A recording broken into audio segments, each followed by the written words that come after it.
All India president of human right organisation Anand Bangla ফাউন্ডেশনের পক্ষ থেকে আইনজীবী মলয় মজুমদারের উদ্যোগে চুঁচুড়া ঘড়ির মোড়ে আজ দুস্থ মানুষদের মধ্যে কম্বল বিতরণ করা হলো।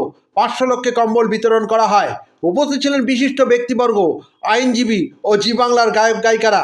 মলয় মজুমদার প্রতি বছর এই ধরনের অনুষ্ঠান করে থাকেন। পরে আইনজীবী মলয় মজুমদার জানান।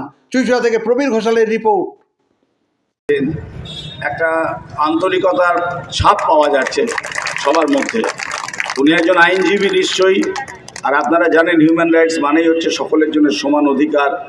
আমি ছোট্ট কথাই বলছি, এত বেশি বোঝানোর দরকার নেই, সবাই আপনারা এখনকার দিনে শিক্ষিত, তারা জানেন।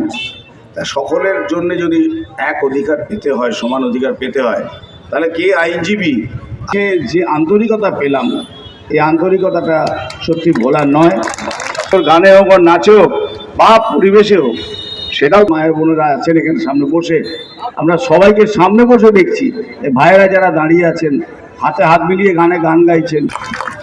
একটা ঘটনা গতকাল সুইজারল্যান্ড থেকে ফিরেছে আর আজকে সেখান থেকে এখানে এসছে।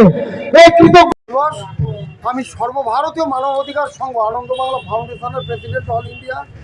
তো আমি প্রতি বছরই করি, আজকেও চুঁচুড়া ঘড়ির মোড়ে পালন করছি। আজকে সাধারণ মানুষকে কম্বল দান, যেসব অসুস্থ মানুষ তাদেরকে তামার গ্লাস, অর্থাৎ আমি যখন ডাক্তারি পড়তাম তখন স্যার বলতেন যে একটা তামার গ্লাস সকালে জল ভিজিয়ে রাত্রে জল ভিজিয়ে সকালে শরীর সুস্থ হয়।